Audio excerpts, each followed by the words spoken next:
მოგესალმებით ნიკო ნიკოლაძის სახლ-მუზეუმიდან. მინდა გაჩვენოთ ნიკო ნიკოლაძის სასოფლო-სამეურნეო ტექნიკიდან ერთ-ერთი ჰოლანდიაში დამზადებული ზურგზე სატარებელი სასხურებელი აპარატი. ამ ტიპის მექანიკური მოწყობილობა ფართოდ გამოიყენებოდა ევროპულ სოფლის მეურნეობაში, მავნებლების საწინააღმდეგო ხსნარების შესასხურებლად. აპარატი გამოირჩევა ლითონისგან დამზადებული რეზერვუარით, ტუმბოს სახელურითა და ძნევის სისტემით.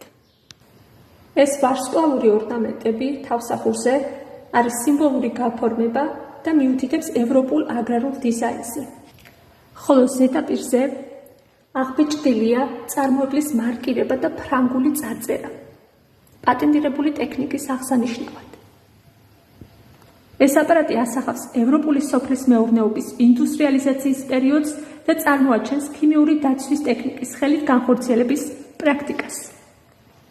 აქვე დაგემშვიდობებით, გვესტუმრეთ ნიკო ნიკოლაძის სახლ-მუზეუმში.